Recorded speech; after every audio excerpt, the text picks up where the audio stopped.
Another improvement to that camera, though, is the Pixel 4 now has two main cameras, one 12.2 megapixel lens and a 16 megapixel telephoto lens for zooming in, which is a feature that has long been a staple for flagship smartphones from other companies for a couple of years. Interestingly enough, the Pixel 3 had only one rear camera, and at the time, Google said, we don't need two rear cameras. We're good with one. Our software is so good, we do not need another rear camera. Google also said they didn't need to have optical image stabilization. Now they have optical image stabilization. So it's just funny when Google says we don't need this or that, and then the following year they add the thing that they said they didn't need. What is going on, everyone? Andrew Edwards here, editor-in-chief of GearLive.com. And before we start this episode of the Geared Up podcast, I wanted to answer one big question we've been getting over the past couple of weeks. What happened to Geared Up? Where is Geared Up? When is the next episode coming? Did you cancel the show? No, the show is still ongoing. The show is still here. Geared Up is still your weekly resource for the best and latest in the world of tech and gadgets, except for the past few weeks. We've had a few things come up. First of all, Jon Rettinger, my co-host, got sick. Then I got sick. Then John's kids got sick. Then I got sick again. And now it seems like we're both back on track. So the first time I was sick, I had a really bad sore throat. Second time I was sick, I was coughing pretty much every 20 to 25 seconds, and it was just impossible to record a show. What you're going to be listening to today is two separate segments that we each recorded individually because we wanted to be able to get a show out as soon as possible. So both Jon Rettinger and I recorded our thoughts on the brand new Google Pixel 4. In the first segment, Jon will give you his thoughts on the Pixel 4. Second segment, I'll be bringing you mine. So let's get into the show, starting with Jon Rettinger.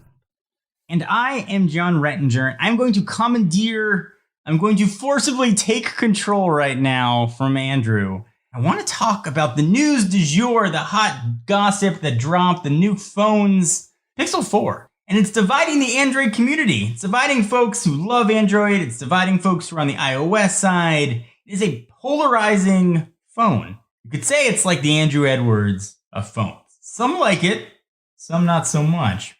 But I'm going to tell you about all the good and the bad. And then I'll give a conclusion where I think the Pixel 4 falls. As somebody who has seen the phone, tested the phone, had it in my hands for just a few days, I got a lot of opinions. And as you guys know, I'm not shy to share those opinions. So we're going to break this up like I said. I'll share the bad, disappointing, why the Pixel 4 is a monster bomb. Then I'll take the other side, why the Pixel 4 is amazing and great, and why people should be rushing out to buy and pre-order the latest from Google. So I flipped a coin beforehand. You couldn't see it, but you're going to have to take my word for it. I'm going to start with the bad. Let's start with the reasons that Pixel 4 is a disappointment. Let's start with what hits everybody, the price. So starting at $799 for that Pixel 4, going up to almost $1,000 if you want to option up the Pixel 4 XL, it is not a cheap phone. This is no longer sort of an entry level into the Pixel world. These are expensive devices. When you're looking at about $1,000, you're expecting to get $1,000 worth of value.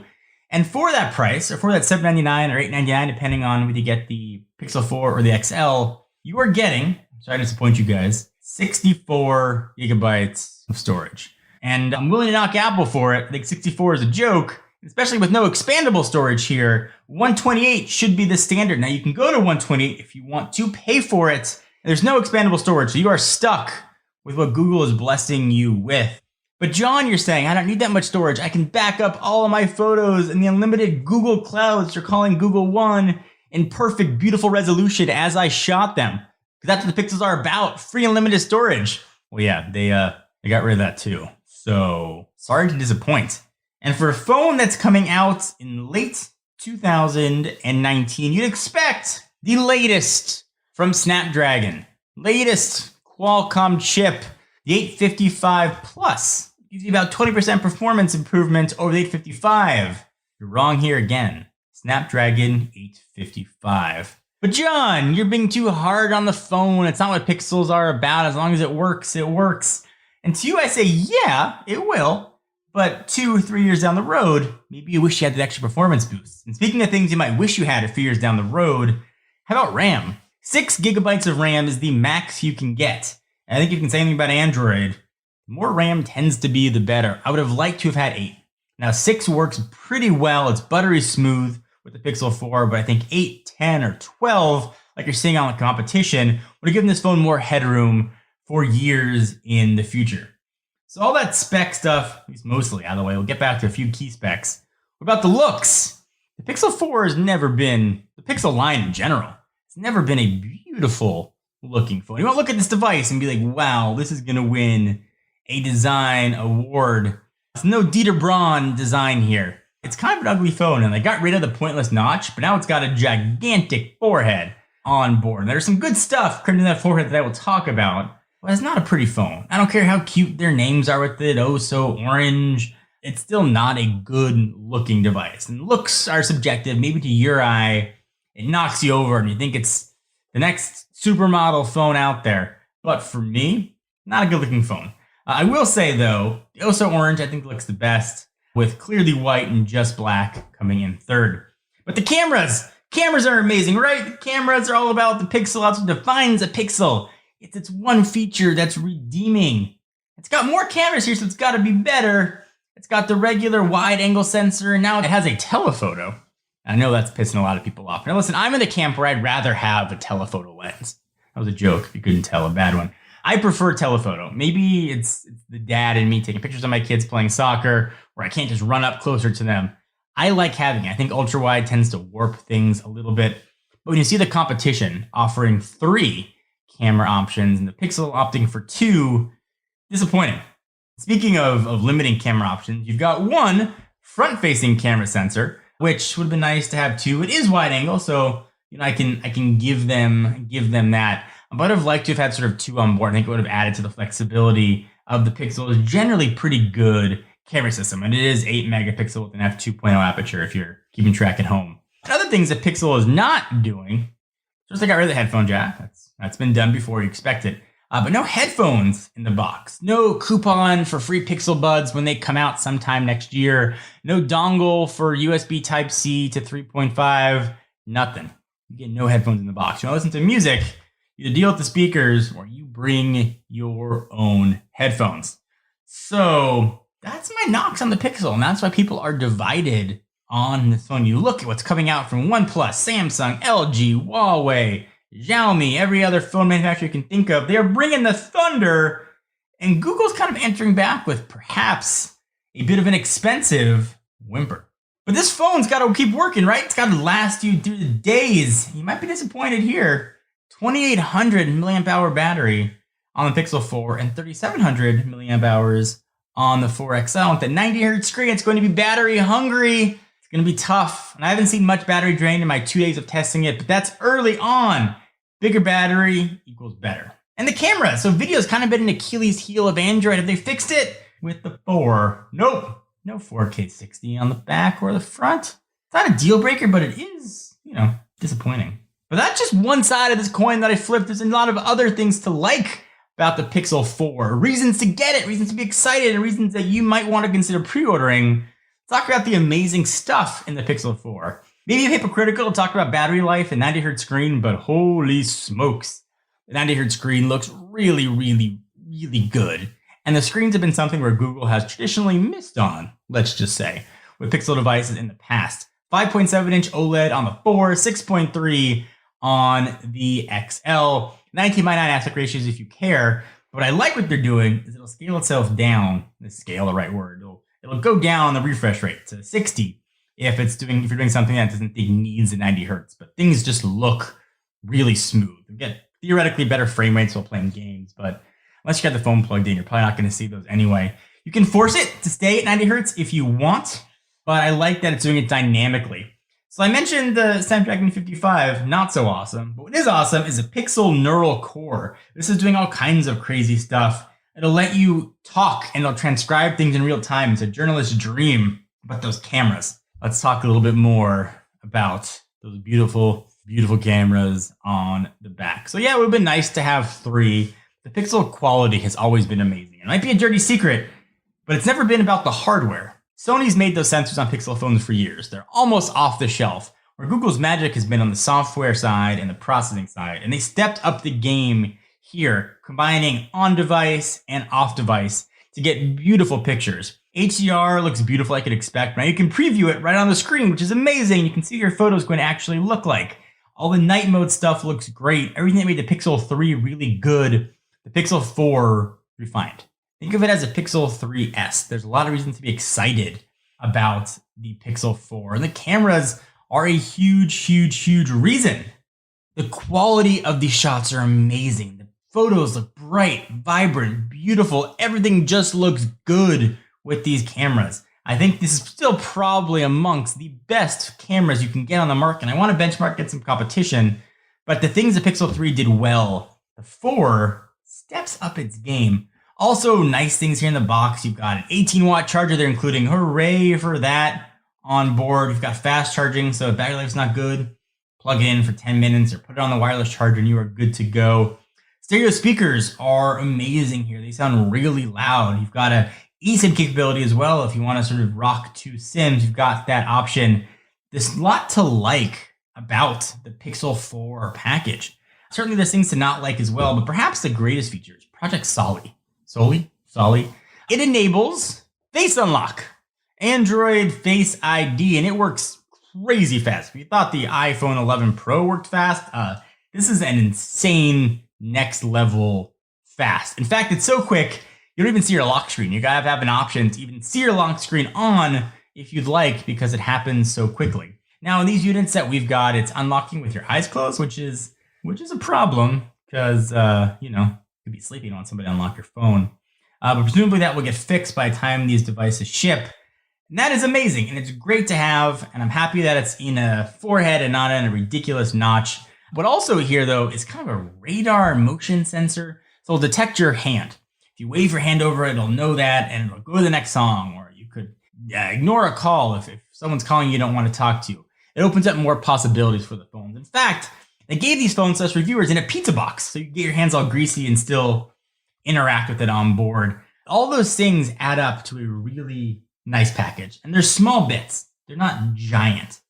But a lot of really small pieces add up to a really good whole. And I promised I was going to give a conclusion, an opinion, what I think. Should you get it? What side of the fence am I on? And I think if you are looking for a phone with an amazing camera, Pixel 4 is an amazing way to go, and you should get the Pixel 4. I'm excited about the Pixel 4. I like the Pixel 4. I think you should too, with the caveat. If you got a Pixel 3, probably hold on to it. If you got something older or another Android phone, I think you're going to be really happy with what you get from the Pixel 4. Those are my thoughts. Those are my ramblings, my rumblings. Mr. Andrew Edwards, it's back to you.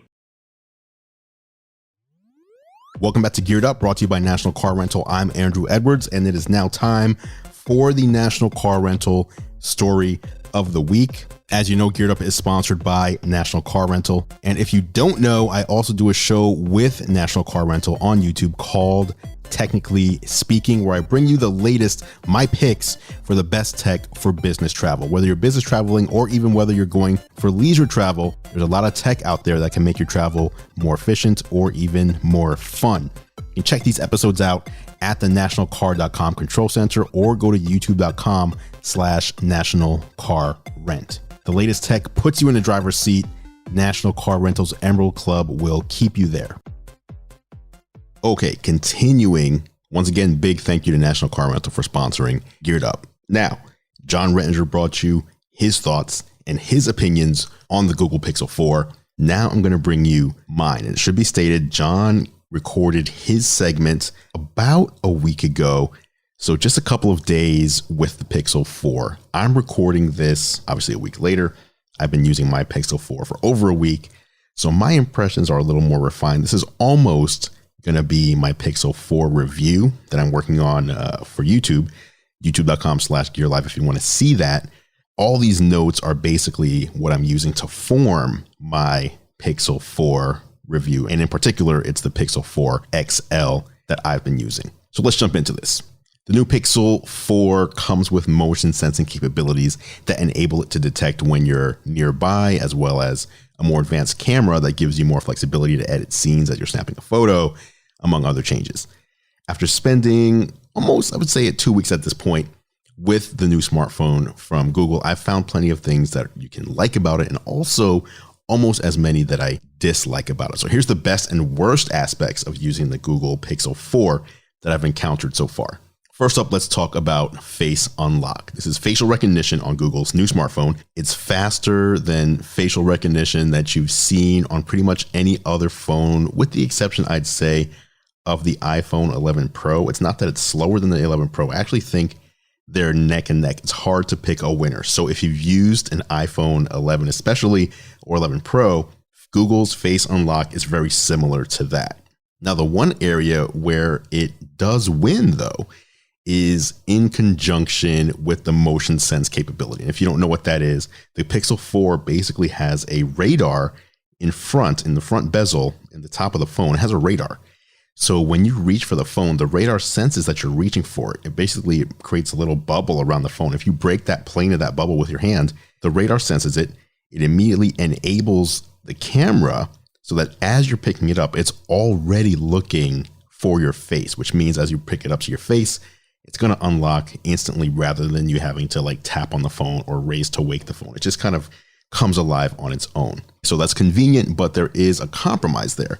With the iPhone, the Face ID requires or can require optionally that you're paying attention to the phone. In other words, if you're sleeping, if your eyes are closed, if you're looking in a different direction, the phone's not going to unlock until you look at the phone. With the Pixel, it just needs to see your face. So if you're sleeping and someone grabbed your Pixel and it's locked and they just kind of hold it up to your face from a foot away or whatever, it's going to unlock even though your eyes are closed. Now, Google says it's working on a fix that'll stop the phone from unlocking when your eyes are closed, but they said the fix is going to be available in the coming months. And that's a quote, a coming months. So it's going to take multiple months for them to update their Face Unlock to be as secure as what you get with the iPhone Face ID. So hopefully they can speed that up, because I like my devices to be as secure as possible. Some people say it's not a big deal. I just think if you're promoting security, allow me to make my phone as secure as I want it to be.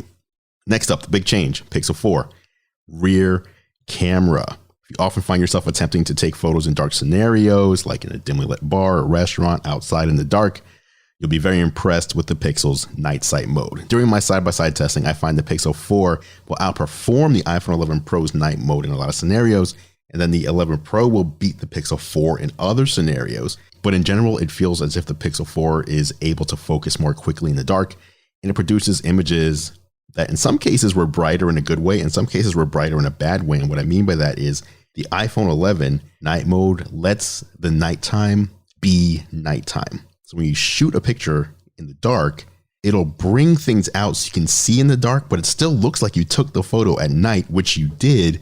Whereas I find the Pixel to kind of brighten the photo to a point where it looks like it's taken at dusk or sometimes even in daylight, even though you shot the photo at nighttime. So I don't know that I like that as much. I want you to be able to tell the time of day that I took the photo by looking at the photo. I don't want it to change the perception of the time of day, which is what the Pixel does sometimes, not all the time, but sometimes.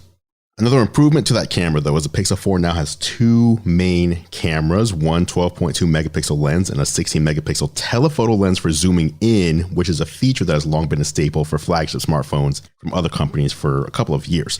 Interestingly enough, the Pixel 3 had only one rear camera, and at the time, Google said, we don't need two rear cameras. We're good with one. Our software is so good, we do not need another rear camera. Google also said they didn't need to have optical image stabilization. Now they have optical image stabilization. So it's just funny when Google says we don't need this or that, and then the following year they add the thing that they said they didn't need. This year, the thing they said they didn't need is an ultra wide camera. We're seeing ultra wides on a bunch of other phones.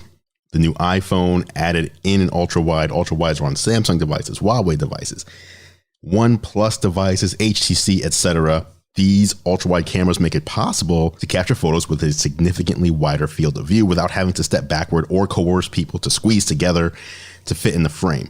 So it was disappointing to me to learn that the Pixel 4 wouldn't have that ultra wide camera, with Google instead opting for a telephoto zoom lens. Now, again, nothing wrong with the zoom lens, but give me the choice. Put in the wide angle, put in the ultra wide angle, and put in the zoom lens, which will make the camera more usable to me in different scenarios. I'm assuming, although we're not seeing it on the Pixel 4, Pixel 5 will probably come around and Google's going to say, hey, look what we've added here. We've now got an ultra wide camera. The same thing we said we didn't need last year, but I digress. Let's move on to talking about the build quality. And this is actually where I think the Pixel 4 excels. If you're anything like me and prefer using your phone without a case, I'm someone who loves using my phone, no case, naked, whatever you want to call it. I think these phones look good the way they are. They show them off. They show all these different colors on stage. You buy a phone and almost 90% of people put their phone into a case. They want to protect their investment. And I get it. I understand that. But I like the feel of the phones in my hand. I like the look of the phones, and I like to rock them without a case.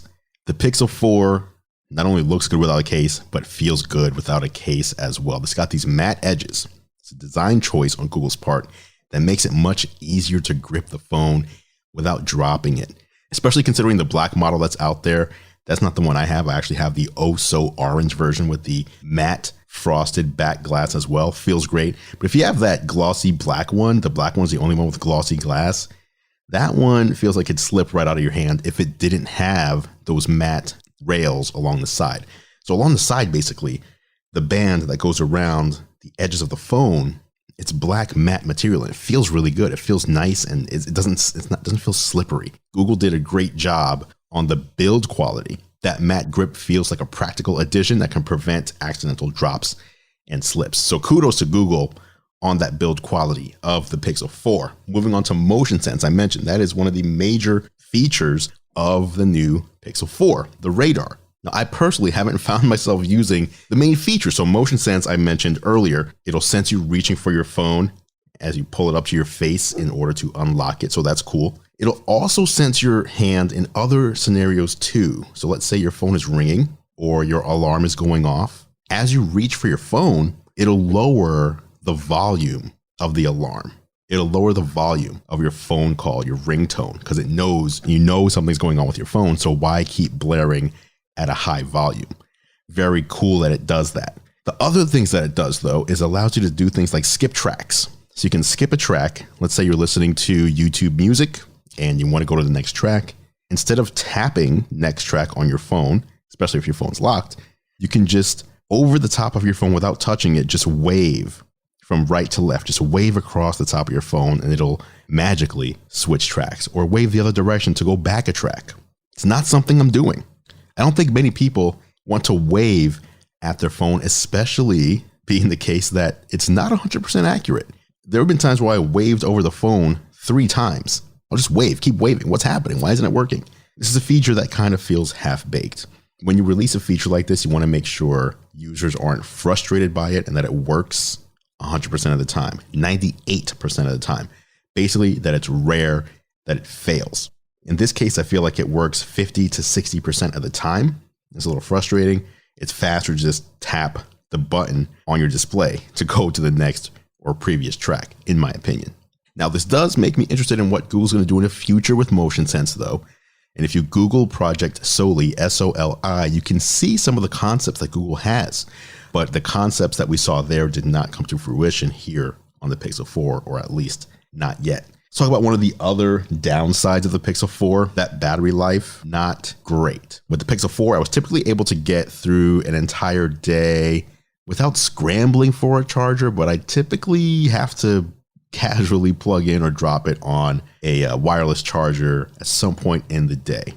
Now, this is with the XL version, and this is different than other flagships. The iPhone 11 Pro, I can take it off of the charger at 7:30 in the morning, and by 10 o'clock at night, I still have battery without having plugged in at all during the day. I still have 30-40% battery life. It's absurd. In fact, when I used it nonstop without plugging it in from full to empty, the iPhone 11 Pro lasted me a full day and a half last month.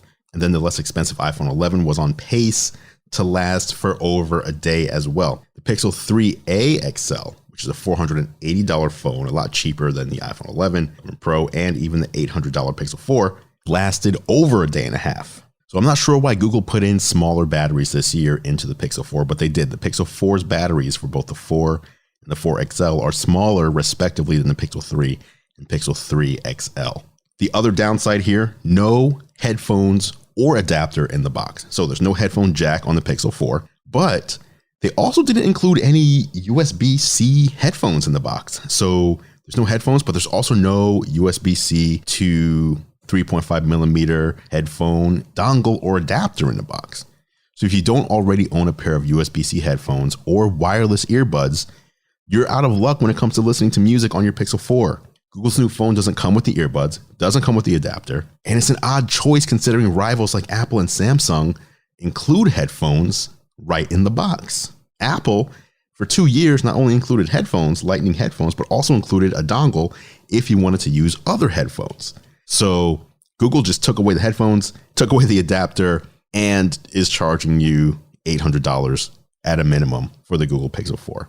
So overall, the Pixel 4 does continue to deliver on camera quality that's come to be expected from a Pixel phone, especially when it comes to shooting in the dark. Plus, the Pixel still offers the best software experience of any Android phone, with the exception maybe of the OnePlus 7. There's a lot of people out there that love Oxygen OS, which is based on Android, a little more than what Google does itself. The lack of an ultra-wide camera and shorter than expected battery life are hard to overlook when you're paying $800. That's especially true since the much less expensive Pixel 3a XL offers a very similar experience and can last longer on a single charge. Now, all this said, the one thing that needs to be remembered, and actually I don't even think is recognized by a lot of people, is the Pixel 4. I expect a certain level of hardware to at least be competitive with others on the market. However, the Pixel is never about the hardware itself. What Google is doing with the Pixel is making basically Google in physical form, the Google Assistant in physical form. When you buy a Pixel, you're buying basically Google as a whole held in your hand. You can talk to the Pixel 4. You can ask for directions. You can ask for answers to trivia. You can ask for your smart home devices to be controlled. You can ask for news. You can ask for it to do things with the apps that you have on your phone. This is all the Google Assistant manifested into a physical device. And with that, Google does a good job. It's just that you don't want the battery running out on you when you're using your Google Assistant physical device.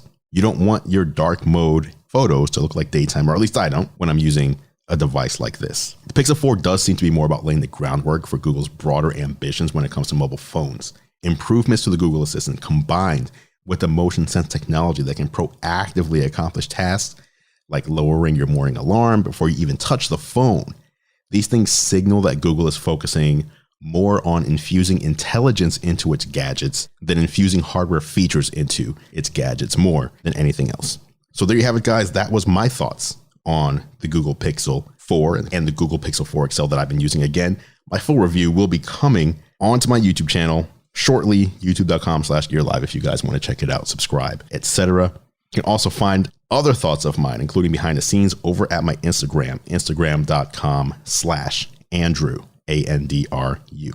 And that's it for this edition of Geared Up. The show is back. We have another episode coming in just a few days where we'll be looking at things like the new AirPods Pro that were just announced, the new Tesla Solar Roof 3.0, update on John's car lease situation. Is he going with another Tesla? Is he going to wait and get something else? What is he doing? We're going to find out in just a couple of days. We appreciate you guys listening to the show, supporting the show, sharing the show. And of course, as I already mentioned, you can catch John and I on YouTube. I'm at youtube.com/gearlive, and John is at youtube.com/John4Lakers, John4Lakers. Feel free to head over and subscribe to our channels to stay up to date on all the latest tech. Speaking of subscribing, you can subscribe to Geared Up in your favorite podcast app. If you haven't done so already, just search Geared Up. That's 2 words, not one, in Apple Podcasts, Spotify, Pocket Casts, Overcast, and we just got into Pandora Podcast as well. And of course, anywhere else that you listen. If you like what we do, please consider leaving us a rating and a review. It really does help other people find the show. Geared Up is a Gear Live podcast, and you can see more from us at gearlive.com. Thank you so much for listening. As always, guys, we appreciate your support. For John Rettinger, I'm Andrew Edwards, and we'll catch you in the next episode.